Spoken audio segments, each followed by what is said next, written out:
The Jetsons is an American animated sitcom produced by Hanna-Barbera Productions. It originally aired in prime time from September 23rd, 1962 to March 17th, 1963 on ABC, and then later aired in reruns via syndication, with new episodes produced from 1985 to 1987. It was basically Hanna-Barbera's space counterpart to the Flintstones, which, while the Flintstones was like Stone Age with machines powered by birds and animals, the Jetsons was more like, the future with like space stuff and, basically the opposites, like a yin and yang kinda.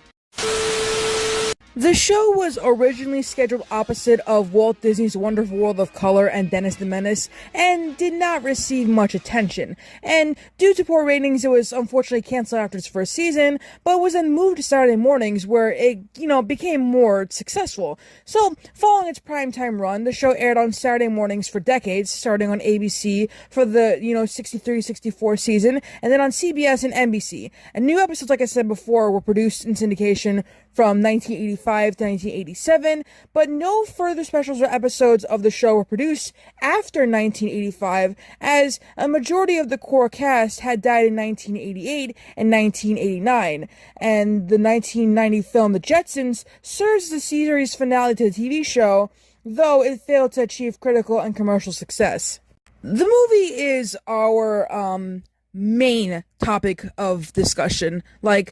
I watched Nostalgia Critic talk about this movie, and I watched the whole thing, and I was like, I didn't realize, well, number one, I didn't realize there was a movie, because I've grown up with the Flintstones and the Jetsons. I had Boomerang as a child, but I never realized that there was a movie. Hell, I didn't even know they crossed over at one point. So to see this video, and then to find out that dark stuff happened behind the scenes, not like crime or anything, but people dying left and right, it was such a cursed production.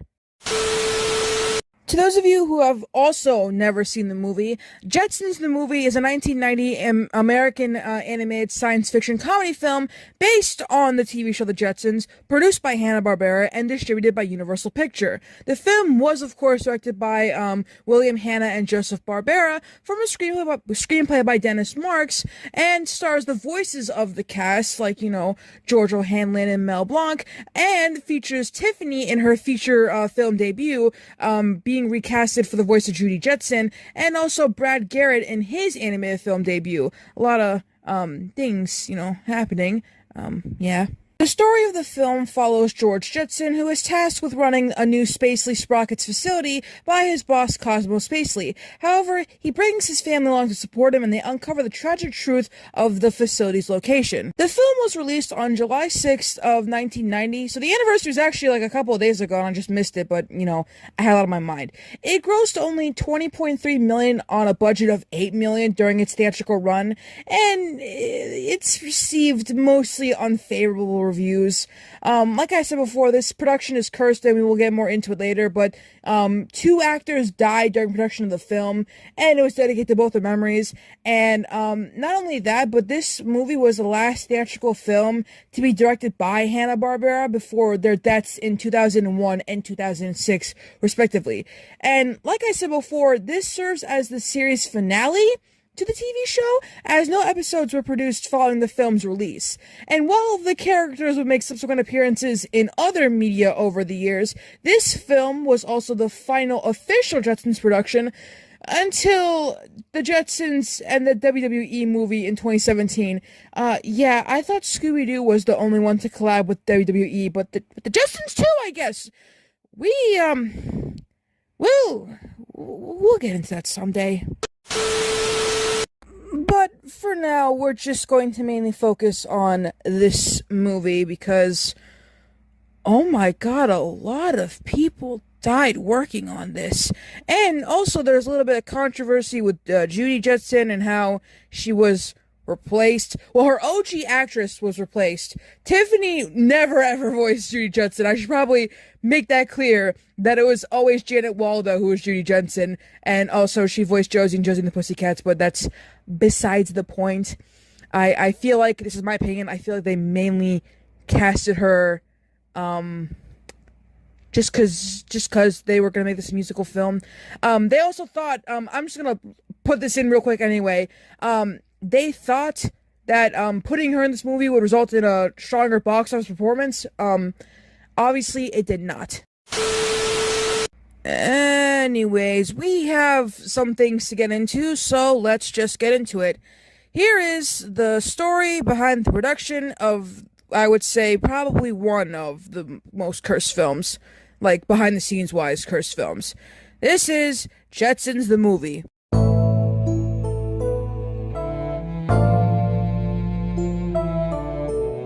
So, a film adaptation of, based off the Jetsons, started in development when Paramount Pictures first tried to do a live-action version of the film in 1985, which was to be executive produced by Gary Nardino. However, the project never got far into production, putting the film into a turnaround, which I never knew what that word meant, but a turnaround in filmmaking is the use of outside assistance to resolve problems, preventing a film project from completing its development phase and entering a pre-production phase. A project stuck in development phase is said to be development hell, basically.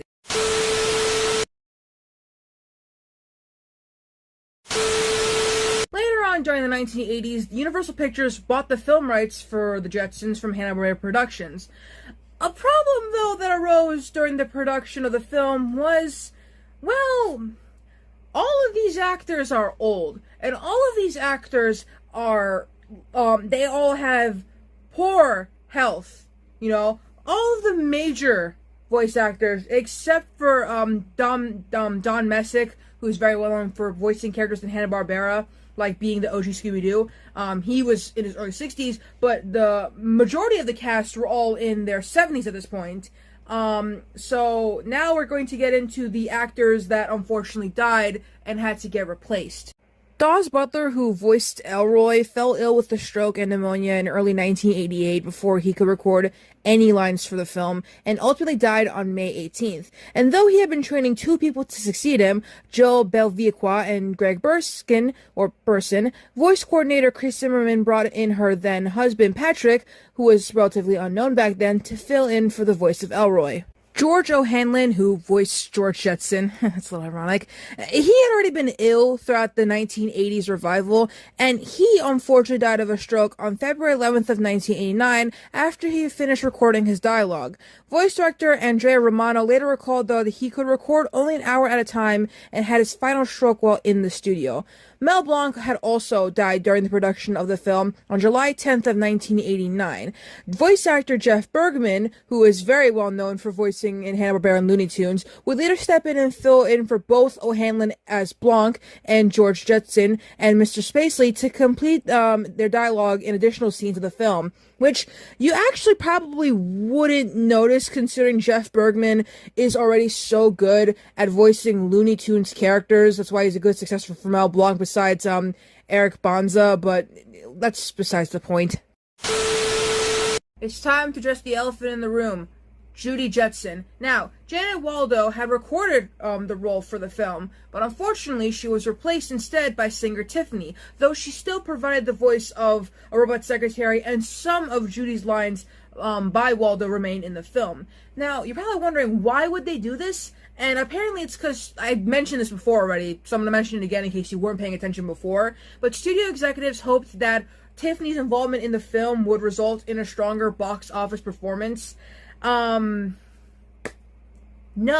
though, so, anyways, displeased with the cast changing, Romano attempted to have her own name removed from the finished film. Tiffany said that her singing voice was what initially drew the attention of Barbera, and she sang 3 songs in the film, which one of them you're hearing in the background, and the other 2 are You and Me and Home, which are on the soundtrack of the film, along with the Jetsons rap by XXL and tracks by other artists.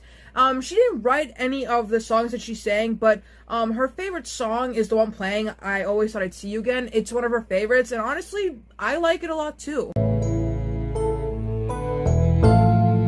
A behind-the-scenes featurette of the movie was showcased during the broadcast special Hanna-Barbera's 50th A Yabba Dabba Doo celebration that aired on TNT on July 17th of 1989. The segment includes work-in-progress pencil tests, set designs of the environments, and a recording session of I Always Thought I'd See You Again, my favorite song of all time. During the summer of the film's release, Kool-Aid had a tie-in promotion in which Kool-Aid points could be redeemed for a Red Jetsons toy car featuring the cast. However, the promotion was not carried by some theaters, and instead of a Red Jetsons car, the points were redeemed for a miniature film poster instead.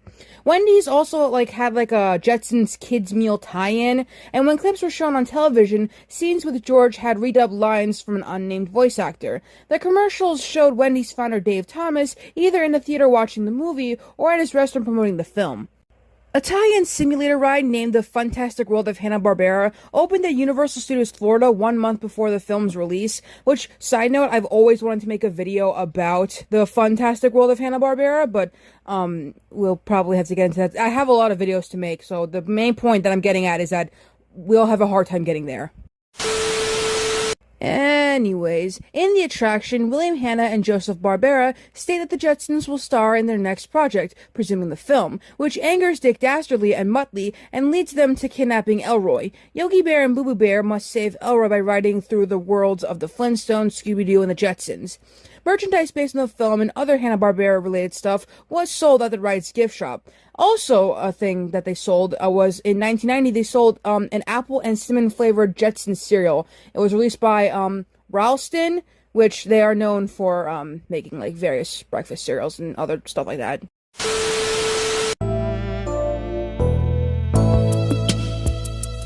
I bet you weren't expecting a lost media segment, but everything at some point in our lives has lost media, and this movie is no exception. Starting off first with the soundtrack. The soundtrack was composed by John Debney and was released in CD and album formats, compiling all of the film songs and background music. However, 2 songs that were featured in the film, which were Gotcha and First Time in Love, were not included. And the songs appear to have been edited from their original recording when played in the film, with Gotcha at one point being heavily distorted before it stops playing, and First Time in Love fading away in a scene transition, with dialogue from the film's characters overlaid during the track. With the particular tracks that are being fully released anywhere following their absence on the soundtrack, their full unedited versions remain lost and will likely remain so. These are all the songs, by the way, that have been found, but like I said before, these 2 songs we're still having a hard time. Well, not we, I'm not even part of this, but they're having a hard time finding these. So this album is technically partially lost because they didn't find these 2. It's partially found. I'm sure at some point we'll probably find it and lock in. I don't know, I believe in us. This last piece of lost media, it says that, it needs a little work due to lack of content. But in a nutshell, it's about the Janet Waldo audio for when she was recording for Gigi Jetson and how they had to, they decided to recast her for Tiffany. And it's unknown if her audio has survived to any degree, or if it was immediately wiped or lost over time. I don't truly believe. In my opinion, I don't think we're ever gonna find this. I'm not gonna lie to you. It's just my opinion, though. I don't think this even exists anymore. They most likely wiped it the second they thought, okay, we're gonna re-record, so we might as well just wipe her audio. Anyways, that's the whole video, and yeah, no, that's really it. I have always wanted to discuss that, so I finally did it. And, admittedly, I have a lot of videos to make, and I really should probably get to them faster, shouldn't I? But I've been a little bit busy lately. I'm also planning for 2 concerts coming up. August, an Oasis tribute band. September, Gorillaz. Gotta see my Pookie Damon Albarn. Which, by the way, Damon, if you're watching this, please grow back your beard. Please, never shave ever again. I don't know if Jamie made you, or if you and Jamie were both high and Jamie just shaved your beard, but no. Nuh-uh.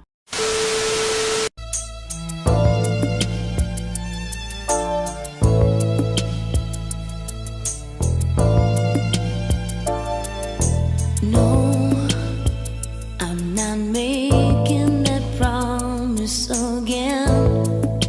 Nothing can change my mind. Nothing at all. 'Cause love has a way of coming undone till I'm all alone with my heart, and here I'll stay. And I always thought I'd see you